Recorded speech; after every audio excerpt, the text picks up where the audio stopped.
Oke, bismillahirrahmanirrahim. Assalamualaikum warahmatullahi wabarakatuh. Waalaikumsalam warahmatullahi Waalaikumsalam wabarakatuh. warahmatullahi wabarakatuh. Waalaikumsalam warahmatullahi wabarakatuh. Eh, Alhamdulillah wassalatu wassalamu ala Rasulillah wa ala alihi wa man walah amma ba'd. Bismillah sadri wa yassir li amri wa hlul 'uqdatam min lisani yafqahu qawli amma ba'd. Mari kita mulai dengan sama-sama baca basmalah. Bismillahirrahmanirrahim. Baik, teman-teman semuanya, alhamdulillah telah bergabung ya dari kelas A, kelas B. Tapi sebenarnya kelas C juga potensi untuk digabung ya. Cuma ya nanti takutnya nggak kepenuhan kalau semuanya kan kalian tiga kelas itu ada 130 ya. Kan ini terbatasi 100, tapi ya nggak apa-apa. Malah kita bisa tadi Toda Tommy, Thomas Tommy ini udah ngerjain apa namanya perbaikan belum ya? Kayaknya belum ya. Belum, sudah Eh, Pak, oh sudah sudah ya. kumpulkan Pak. Oh ya udah. Siapa ya belum ya? Berarti ya. Virgiawan kayaknya belum ya. Sudah Oh, Pak, saya oh sudah sudah. saya kumpulkan Oke, ke ruang ya. guru kemarin. Oh ya, yang belum-belum tolong dikumpulkan ini udah menjelang liburan. Apa namanya? Harus tetap tahulah tugas-tugasnya ya. Nah, ini materi terakhir sudah saya upload. Ada tugas juga ini ya. Tugasnya jangan lupa. Tugas pertemuan ini akan mulai kita apa namanya? Akan mulai kita hitung nilainya. Jadi tolong dikerjakan ya.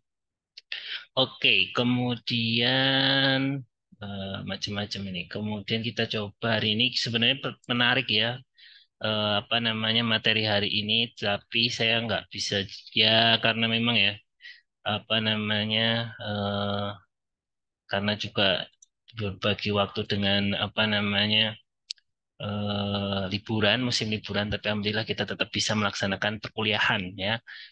Dan ini lebih aman juga, besok juga lebih tidak aman karena Seninnya adalah hari tahun baru, Selasanya kalian nggak tahu kemana itu ya. Dan tiap malam aja jalan juga ya.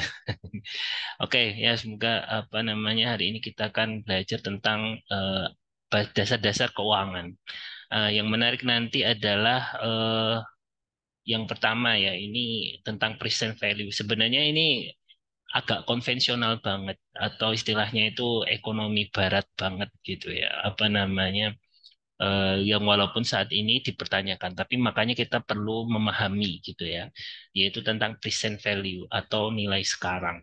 Jadi nanti kita akan lihat bahwasanya dampak dari apa namanya nilai waktu dari uang atau apa namanya waktu yang dikaitkan dengan uang yang akan dihitung apa namanya sepanjang waktu dan kaitannya dengan jumlah uang yang dikenakan ya dalam pinjaman dan lain sebagainya. Nah, ini adalah jantung penghitungan riba sebenarnya. Tapi kita akan melihat ya, sebenarnya ada yang sering saya pernah dengar kajiannya Gus Baha itu tentang bagaimana kalau tahun 70 pinjam 100 rupiah, tahun 2023 dibayar 100 rupiah lagi. Berarti itu nggak riba. Tapi nggak riba tapi goblok kan. Karena 100 rupiah di tahun 70 sama 2023 itu berbeda jauh. Nah, ini bagaimana menjawabnya? Ini tentunya menjadi diskusi panjang ya. Nanti kalian bisa tanyakan apa namanya, terutama fikih muamalah sebenarnya atau konten-konten konteks-konteks pembahasan riba. Tapi kita akan melihat dari perspektif konvensional ya. Kemudian bagaimana juga manusia itu menolak resiko. Jadi mereka menghindari resiko-resiko. Ya, atau apa namanya? Kemudian orang-orang yang menghindari resiko itu tadi, atau dia itu menjaga dirinya dari risiko, mereka menggunakan asuransi, ya, dan juga diversifikasi untuk mengelola resiko. Ini menarik ini di kisi-kisi terakhir, nomor terakhir itu di kisi-kisi nomor, saya nggak lupa ya, nomor mungkin 20-an ya. Ada kisah nyata dan itu menjadi sebenarnya diambil dari apa namanya topik ini gitu ya. Jadi hati-hati. Jadi ada seorang tukang bakso yang menaruh seluruh uangnya itu di salah satu koperasi ya. Ternyata koperasinya itu meskipun dinyata apa namanya klaim mereka koperasi syariah, toh artinya di mereka kemudian kolaps gitu ya. Hingga akhirnya si tukang bakso itu apa namanya kerepotan karena hasil jeripayah jualan bakso menjadi tidak bisa diambil. Kemudian apa yang kemudian menentukan tentang valuasi dari aset, nilai dari aset ini nanti agak apa namanya penting juga. Kemudian bagaimana mengefisienkan dan juga bagaimana mengalahkan pasar, walaupun hampir mustahil. Jadi pasar itu dinamis banget. Jadi kemarin ada yang dari kelas C itu tentang Warren, jangankan jadi tidak kemudian semua pengusaha itu story-nya sukses terus ya. Mereka ceritanya mesti yang sukses-sukses. Yang gagal-gagal tuh nggak diceritakan. Bahkan ada investor apa namanya sekelas Warren Buffett pun itu pernah mengalami kerugian besar dalam investasi. Artinya apa?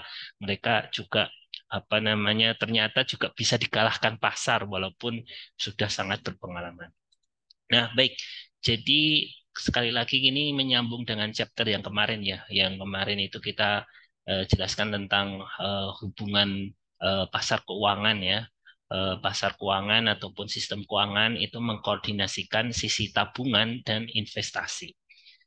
Nah, kemudian bagaimana mereka itu memutuskan ya keputusan para penabung atau penjual ininya ya, penjual dana mereka ke lembaga keuangan itu dilakukan. Kapan sih saya mau ngasih uang ini ke lembaga keuangan tersebut? Dan kapan juga dari sisi investasi, si pengusaha yang ingin membuka pabrik baru, kapan dia harus kemudian meminjam dana ataupun menggunakan pendanaan dari lembaga keuangan di sistem keuangan. Nah, maka perlu adanya alokasi sumber daya dan ada resiko ya. Si penabung kalian harus sadar juga meskipun kalian diiming-imingi bagi hasil, tapi ada resiko juga gitu ya, bagi rugi gitu. Kemudian sama juga pengusaha. Apakah ketika pengusaha membuka toko, apa namanya, membangun pabrik baru pasti mereka akan dapat hasilnya? Belum tentu juga, gitu ya. Maka kemudian inilah keuangan itu ya. Finance itu adalah mempelajari tentang decision making ya. Jadi keputusan yang diambil. Keputusan kalian menaruh dana sedemikian rupa di lembaga keuangan, keputusan kalian sebagai pengusaha memutuskan untuk mengambil pendanaan dari bank. Nah, ini adalah suatu hal yang dipelajari dalam keuangan ya, salah satu rumpun ekonomi. Nah, ini agak sedikit apa namanya teknis ya, tapi insya Allah saya jelaskan secara sederhana.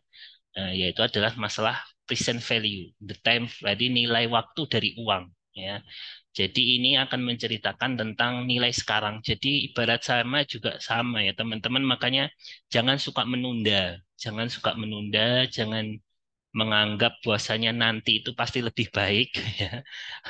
Apa namanya?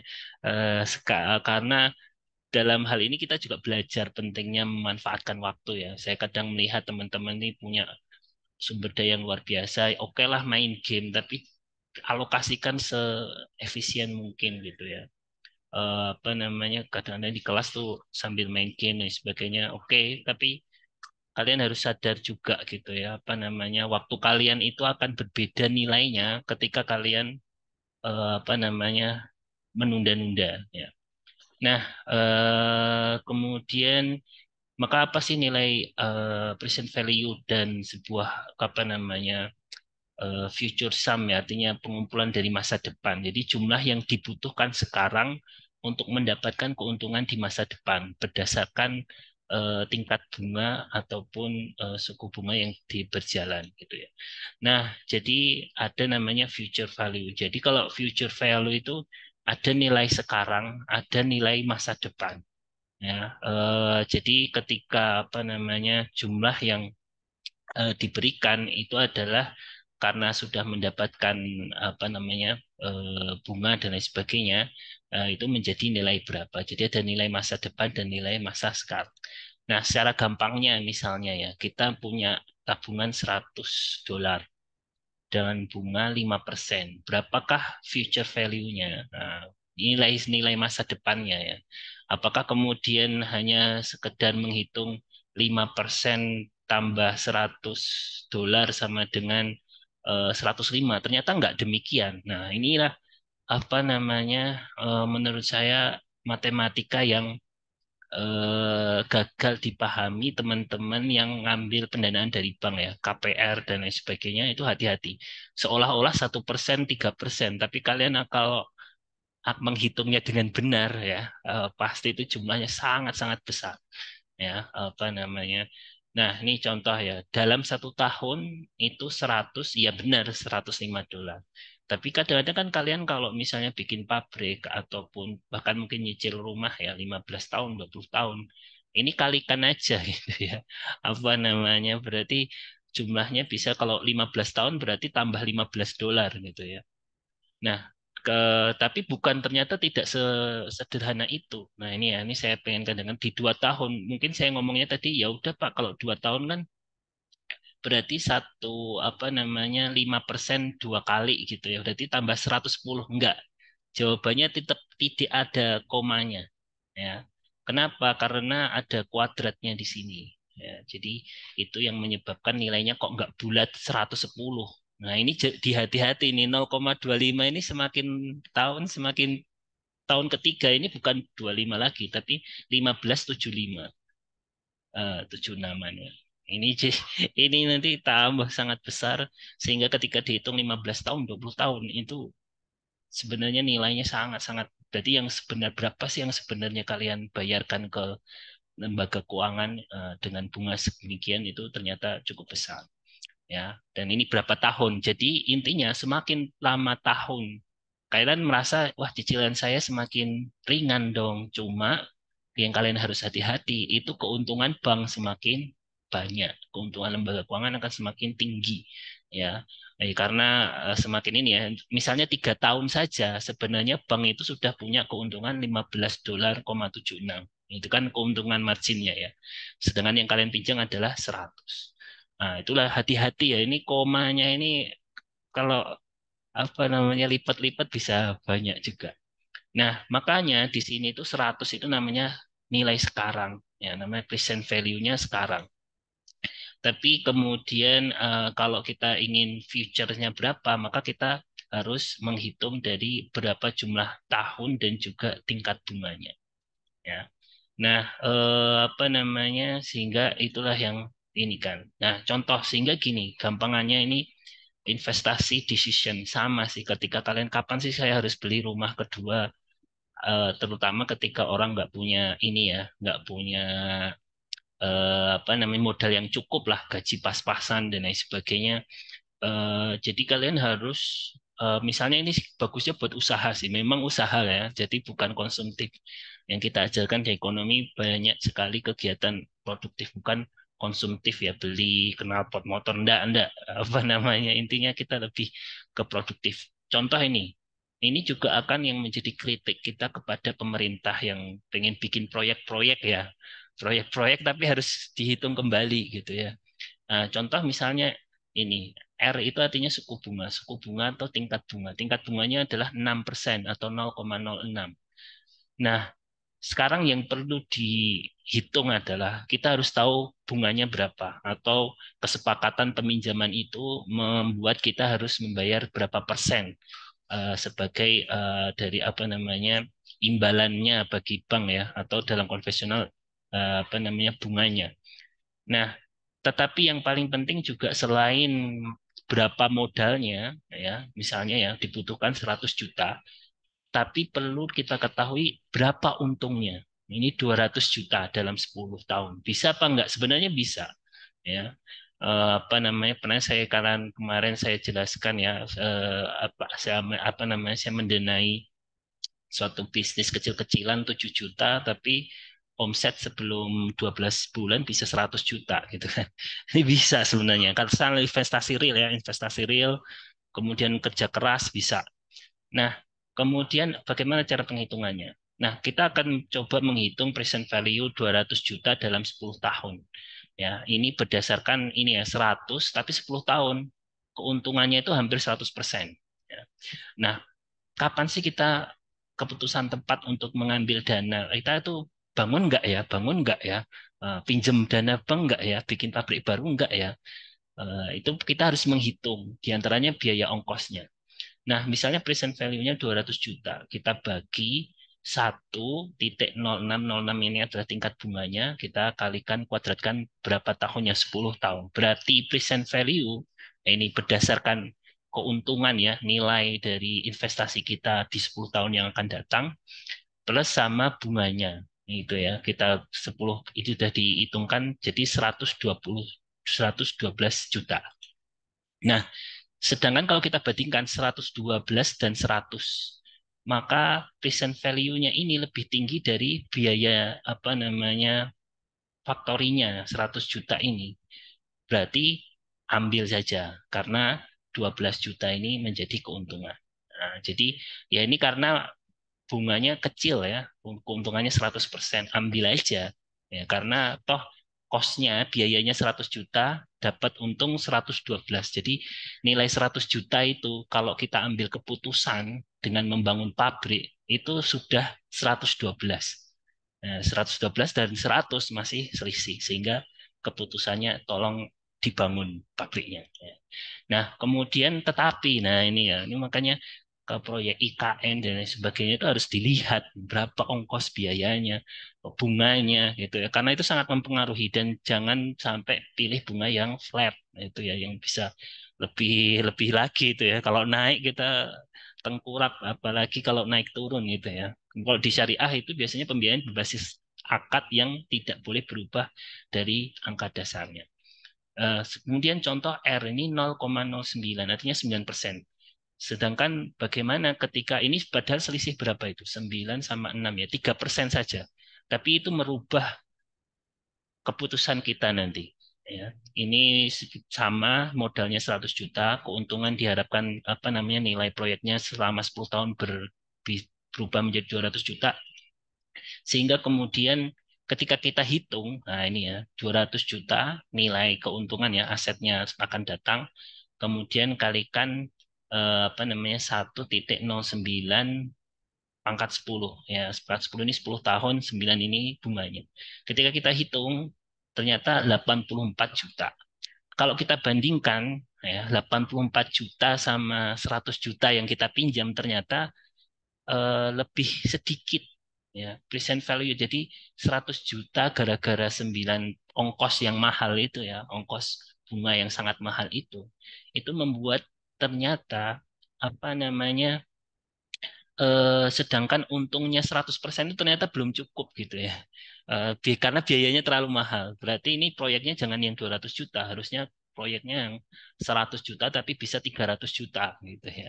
Itu mungkin baru bisa diputuskan. Tapi karena memang proyeksinya cuma 200 juta, dengan biaya 9% dan masih di bawah ya ketika dihitung 84 juta karena 80 juta 4 juta itu ya apa namanya present value-nya sekarang dibandingkan 100 juta yang mau kita ambil di bank itu ternyata lebih sedikit, maka kita nggak perlu, jangan ke bank. Itu buntung itu istilahnya ya. Karena apa yang kita lakukan itu lebih banyak biayanya dibandingkan untungnya. Maka GM General Motors tidak boleh membangun pabrik baru tersebut. Ya, karena proyeksi keuntungannya masih sedikit atau diantaranya karena suku bunganya sedang cukup tinggi. Nah, ini membuat kita itu, nah kadang-kadang kan banyak pengusaha itu agak ego dengan apa namanya cita-cita bisnisnya gitu ya. Kemudian tidak memproyeksikan dengan baik, biaya tidak diperhitungkan, sehingga ya kita lihat banyak orang yang kemudian apa namanya bangkrut gitu ya, ataupun usahanya gagal, utangnya di mana-mana karena nggak pernah memperhatikan ini. Ya, yang penting dapat duitnya terus usaha, tapi nggak tahu berapa biaya yang ia pinjam, berapa ongkos mendapatkan dana itu. Berapa proyeksi keuntungan? Nah, kadang-kadang tidak semua pengusaha bisa apa namanya melakukan analisis tersebut. Nah, sehingga kita bisa mengatakan bahwasanya ketika suku bunga naik ya sebenarnya investasi itu akan turun ya karena orang mulai berhitung ya. Tapi ini yang ngerti ilmu juga sih. Nggak ngerti ilmu wah apa sembarangan minjam sana minjam sini gitu ya. Wah, itu juga masih cukup banyak ya ke literasi keuangan di antara pengusaha Indonesia. Oke. Nah, ini contoh ya, apa namanya ini contoh juga sama, misalnya investasi tanah misalnya, ya. Apa namanya itu juga pengen proyeksi. Pertanyaannya diantaranya adalah apakah harga tanah senantiasa naik? umumnya demikian. Tapi apakah semua harga tanah pasti naik di semua lokasi, di setiap tanah yang dibeli? Belum tentu juga. Nah, itu juga perlu dipertimbangkan. Ya, beberapa sih menyebutkan di antara keuntungan pembelian tanah itu kenaikan harga tanah itu ya rata-rata itu dua 20%, 20% dari 20% dari apa namanya dari 20% dari apa namanya harganya setiap tahunnya. Misalnya ini beli 70.000, kemudian nilainya adalah 100.000 dalam 5 tahun. Ya. Tapi kita lihat apakah kita harus membeli. Nah, kita bandingkan. Kalau suku bunga 5%, apakah kita harus beli tanah tersebut? Tapi kalau suku bunganya 10%, apakah juga kita akan tetap beli? Nah, kita coba hitung.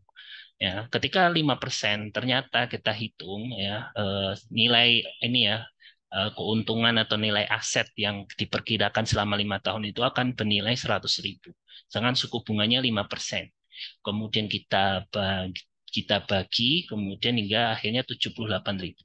Nah, 78.000 itu ternyata adalah lebih tinggi dibandingkan dengan modal awal atau ongkos yang kita keluarkan dari pinjaman bank, sehingga kita bisa membelinya atau apa present value lebih banyak daripada ongkos. Tapi ketika 10% ternyata kita hitung ya 1,1 pangkat 5 menjadi 62.000.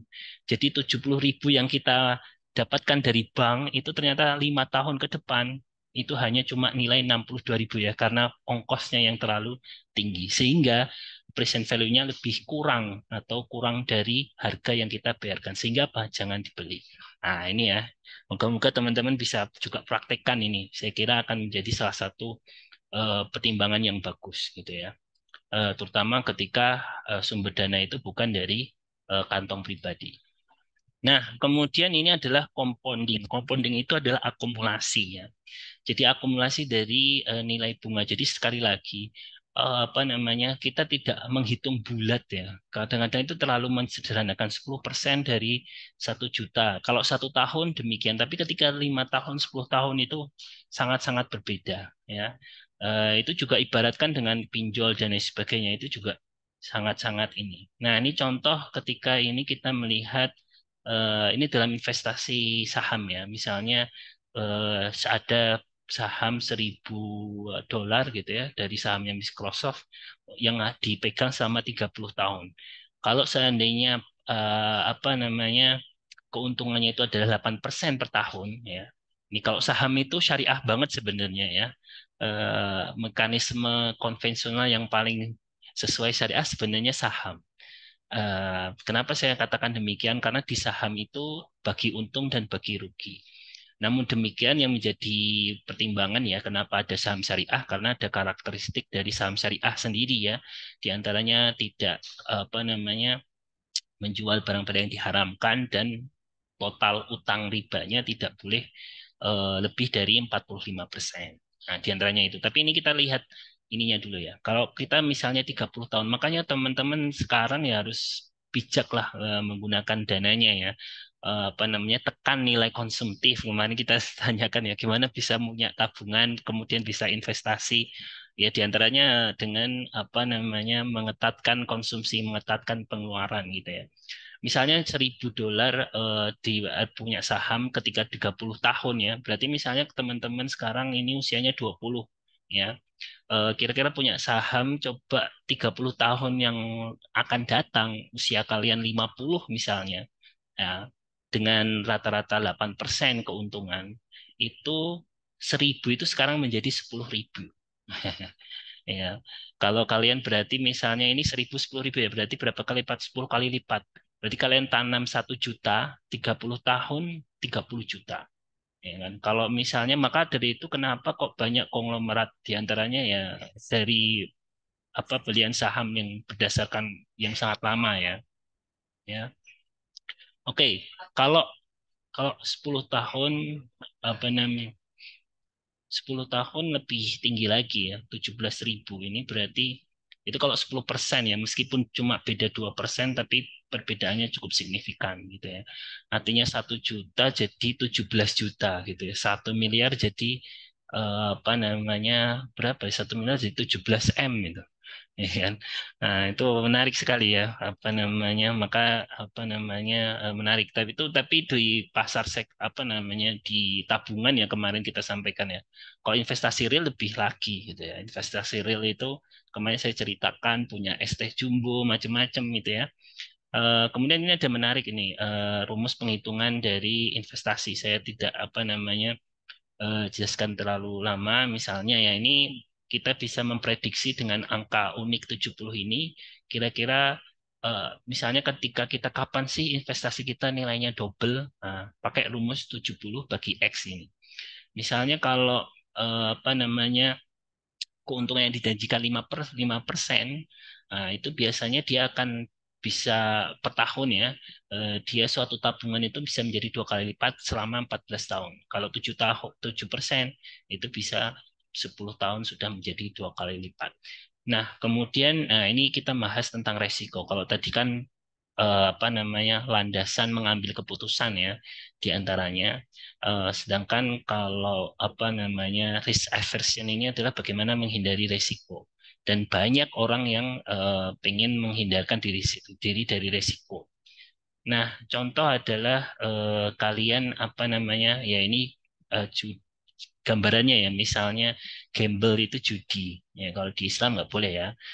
Toss a fire coin jadi kalau kita tos-tosan kepingan itu ya kalau misalnya gambar orang maka dapat 1 juta kalau 500 kalau gambar angka kita rugi 500 nah ini ya tapi di Islam nggak boleh ya kalau kalau misalnya kepala untung 1.000 kalau buntut apa namanya eh, kalah 1.000. Apakah kita harus ngambil kebijakan? Apakah mau main apa enggak? Ini jadi ngajarin apa namanya? Kalau ada di apa namanya permainan-permainan itu ya. Tapi untuk permainan aja, jangan ada uang aslinya ya. Nah, ini adalah bagaimana kalau kayak gitu kita ngambil nggak gambling ini ya. Jadi memang investor, pengusaha itu sebenarnya ada unsur-unsur ininya ya, keberanian ya. Artinya usaha kadang ada ruginya gitu ya.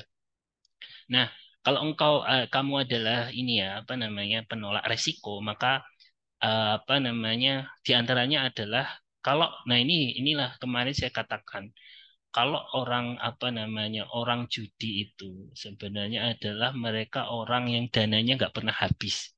Jadi manusia super kaya yang sudah bingung ngabisin uangnya gimana. Mereka kelari meja judi.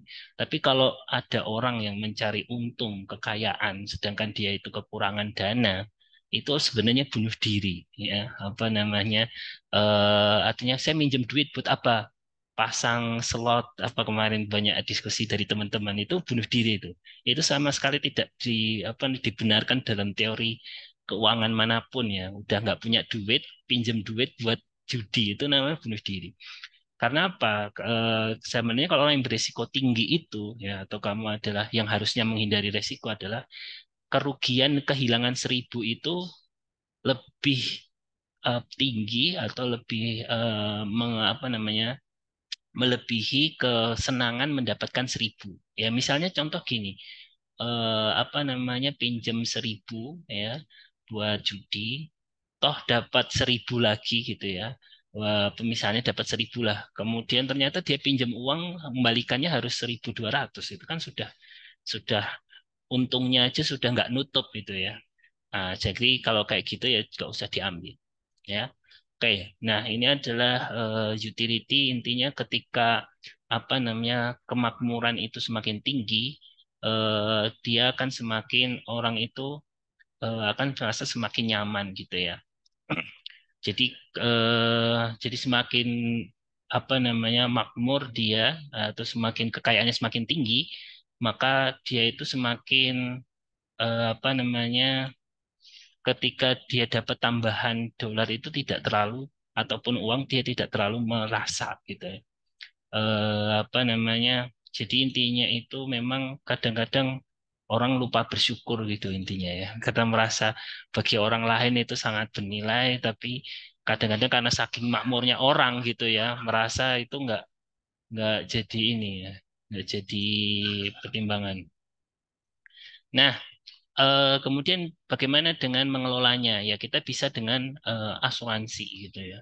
Nah ini penting apa namanya kita pahami ya. Bahkan kalau kalian tahu hampir banyak ya, terutama perbankan. Kalau perbankan itu udah resiko LPS ya, lembaga penjamin simpanan itu sebenarnya adalah asuransi. Jadi teman-teman yang punya tabungan di bank-bank besar misalnya atau bank-bank pemerintah itu selama nilainya adalah 2 miliar, tidak lebih dari 2 miliar, itu akan dijamin gitu ya. Artinya akan diusahakan untuk bisa dikembalikan. Nah, kalau seandainya di koperasi, nah koperasi itu nggak ada penjaminnya. Kalau hilang hilang gitu aja. Itu yang menjadi resiko ya. Kemarin seperti kisah tukang bakso yang saya ceritakan tadi. Nah, asuransi ini dia adalah mengelola resiko supaya apa namanya di pool itu disatukan gitu ya. Sehingga mereka itu yang punya resiko-resiko besar itu bisa saling menguntungkan. Nah, apa namanya itulah apa namanya keuntungan dari punya asuransi gitu ya. Jadi orang-orang yang punya resiko itu ketika mereka berkelompok ya, kemudian mereka saling menanggung gitu ya. Ketika ada kayak mirip arisan sepertinya. Nah, jadi apa namanya sehingga orang yang terkena resiko atau kemudian kena musibah misalnya, nah dia bisa dibantu dengan apa nah hasil dia melakukan asuransi. Nah, tetapi demikian saya ingin membuat satu diskusi ya, misalnya kenapa BPJS itu selalu apa namanya tapi itu memang salah satu asuransi paling penting itu adalah asuransi kesehatan. Tapi asuransi sendiri sebenarnya ada masalah masalah yang pada dasarnya sulit apabila kalau asuransi wajib seperti itu ya. Jadi saya perkirakan tuh BPJS itu nggak akan pernah bisa untung itu, pasti buntung terus ya.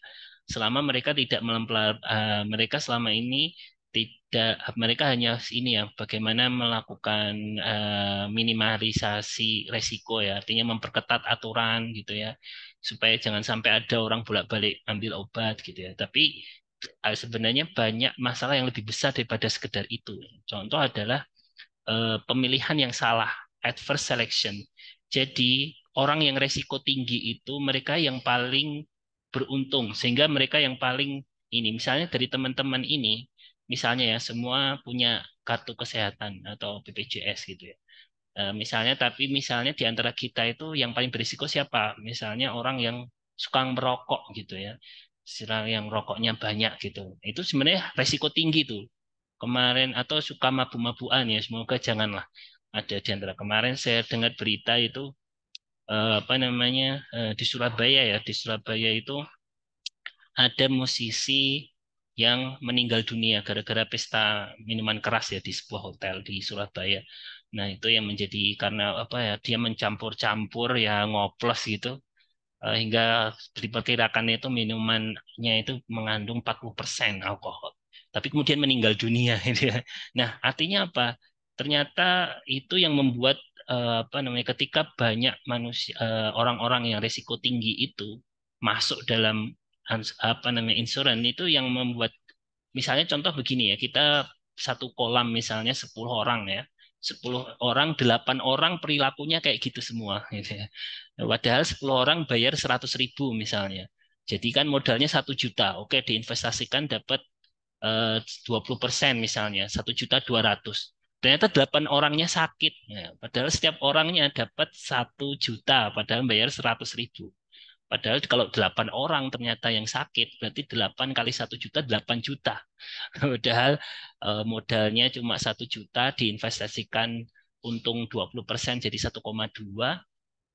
Kemudian ternyata yang sakit 8 orang gitu ya. 8 orang punya resiko tinggi semua, harus pihak asuransi harus menanggung 8 juta gitu ya. Nah, maka 8 juta sama 1,2 dari mana uang sisanya gitu ya. Itulah maka sering kemudian asuransi itu apa namanya apabila tidak memanage dengan baik ya terutama masalah pemilihan ya mereka nah kadang-kadang di Indonesia ini masih cenderung agen asuransi itu yang penting orang bayar premi tapi bagaimana nggak memilih orang siapa yang layak menjadi anggota dalam asuransi itu gitu ya. Apalagi kalau program pemerintah kan artinya wajib, nah maka nggak bisa memilih lagi. Kemudian yang kedua adalah moral hazard. Moral hazard itu artinya adalah perilaku. Nah, ini juga di keuangan sangat sangat menjadi apa namanya pemicu utama salah satu kasus-kasus apa namanya penyalahgunaan ya dalam bidang keuangan.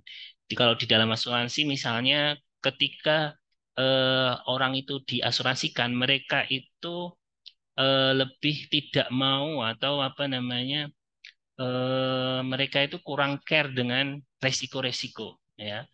Jadi eh, apa namanya contoh kau kenapa kamu kok masih tetap merokok bukannya itu bikin kamu rumah sakit loh kan saya udah ditanggung sama BPJS yang kayak kayak gini bikin perusahaan asuransi menjadi boncos istilahnya ya.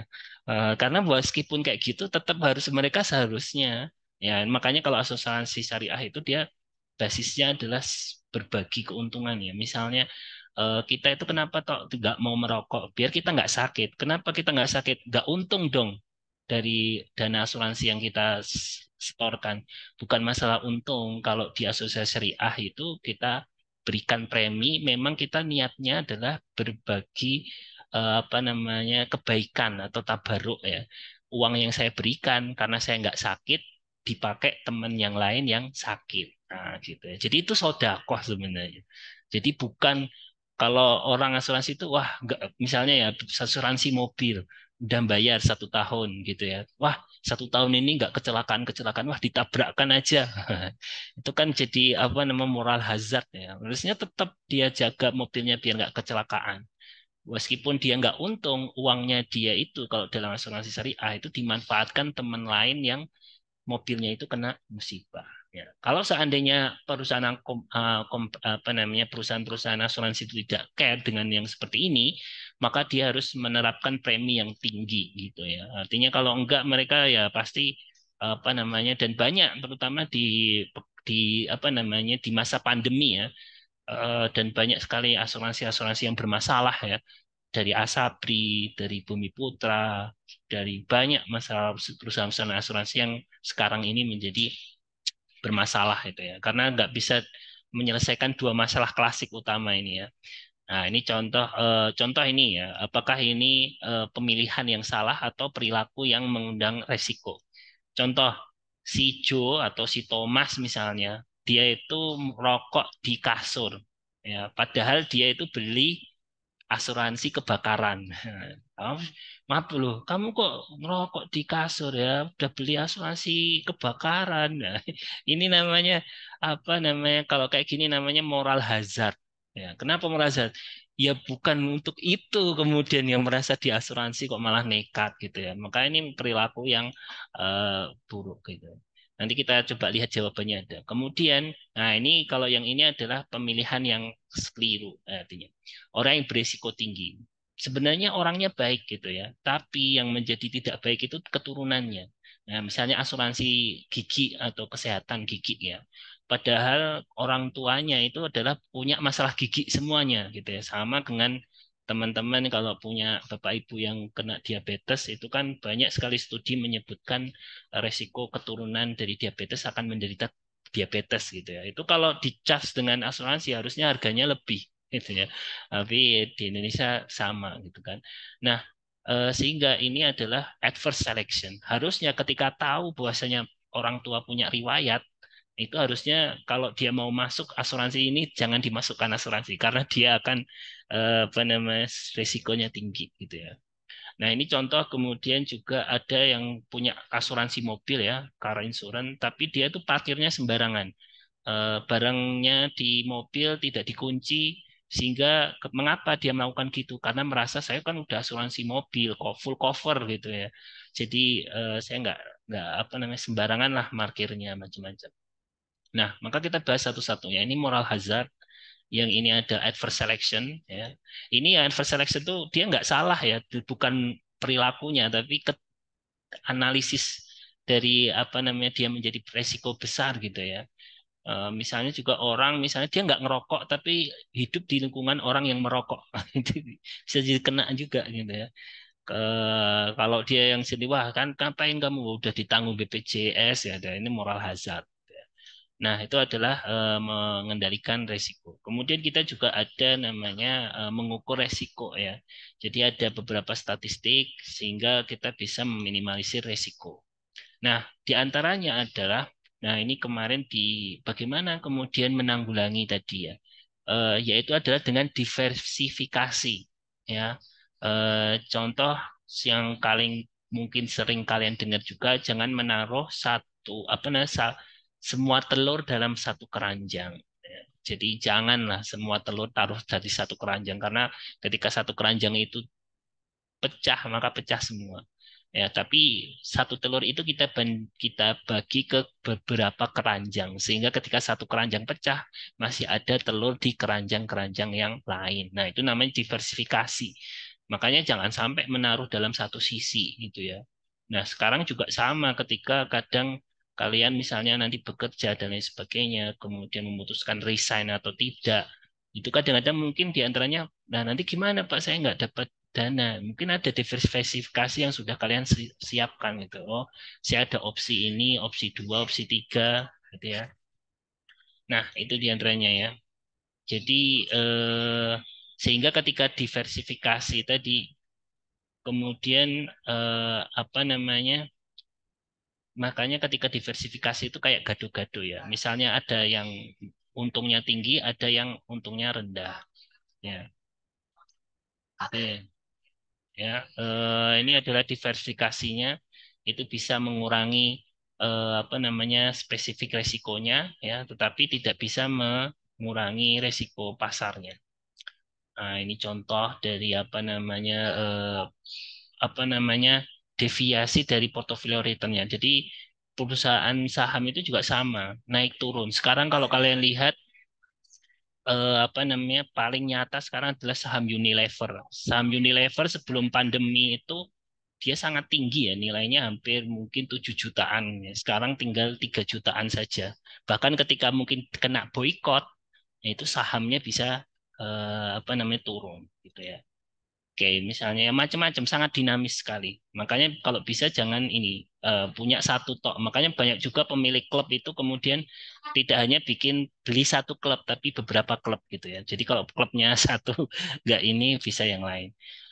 Kemudian ya memang ada resiko dan keuntungan. Resiko yang tinggi, keuntungannya cenderung tinggi ya. Maka hati-hati juga gitu ya.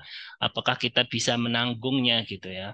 Makanya kalau orang yang ke meja judi sebenarnya adalah mereka yang orang-orang super kaya gitu ya. Karena mereka kehilangan 1 juta, 100 juta, 1 miliar, bahkan mereka punya miliaran-miliaran lainnya di kantongnya. Tapi kalau kita punya dana terbatas, maka jangan sampai memainkan hal itu. Tapi kalau yang lebih baik ya, apa namanya, dia bisa manfaatkan untuk kebaikan. Ya, ini contoh ini apa namanya studi kasus saja. Saya nggak detail. Intinya ketika kita membagi portofolio aset lebih apa namanya berbagai macam itu lebih selamat. Ya, contoh jadi jangan satu saham saja kita taruh. Wah, pokoknya ini nanti naik langsung ini. Ya, kalau naik, kalau turun. Nah, jadi harus bisa diberbagi. Kita bagikan jadi 2 saham, 3 saham, sehingga yang satu ketika turun, yang tiga naik gitu ya. Kemudian ini valuasi aset, ini adalah misalnya, nah ini sama sih kalau kalian misalnya beli di Shopee, beli di ini ya, ini harganya biasanya itu harga pasarnya 1 juta, kok dijual harga 700, berarti dia adalah apa namanya under value ya, under value. Kalau over value itu ini di pasar tuh 1 juta, kok dijual 1,5, nah itu berarti over value. Nah, tapi kalian makanya ketika mungkin membeli, mungkin pas ketika under value gitu ya. Kita merasa ini harusnya tuh lebih tinggi. Makanya kita beli. Ataupun harganya paling mentok inilah. Harga-harganya pas lah. Nah, harganya pas. Fair gitu ya. Ya banyak banget sih itu juga memasukin saya juga ada. Kemarin mau misalnya mau liburan, mau nginep sewa hotel apa enggak misalnya ya. Tapi kok harganya udah jauh dari kota, harganya segitu mahalnya. Makanya itu tidak menjadi keputusan yang ini kan. Ini sangat banyak. Saya intinya ini apa namanya kompon tadi ya. Jadi ketika berapa persen ketika 3 tahun itu sangat-sangat menjadi tinggi ya. Apa namanya yang dinilai apa yang didapatkan ya. Tapi saya nggak ini. masih banyak, tapi saya kira itu sajalah. Ini juga perbedaan indeks ya, indeks sama saham per perusahaan itu beda umumnya. Oke. Tapi ya jangan sampai ada banyak bubbles ini ya, bubbles ekonomi itu karena banyak spekulator gitu ya. Jadi ya jangan sampai memainkan dana itu dengan berdasarkan permainan ya atau spekulan. Jangan. Kalau bisa kita punya pelajaran, studi ya itu lebih diharapkan gitu ya. Bahkan kemarin itu ada teknik kalau ya itu agak detail banget sih. Saya kira ada ya. Kalau kalian lihat itu di Instagram tuh namanya Benix Official itu ya salah satu selebgram bukan selebgram ya apa namanya ya orang aktif di Instagram yang menjelaskan tentang ilmu saham gitu ya dan dia pernah mengatakan bahwasanya technical analysis sama fundamental analysis.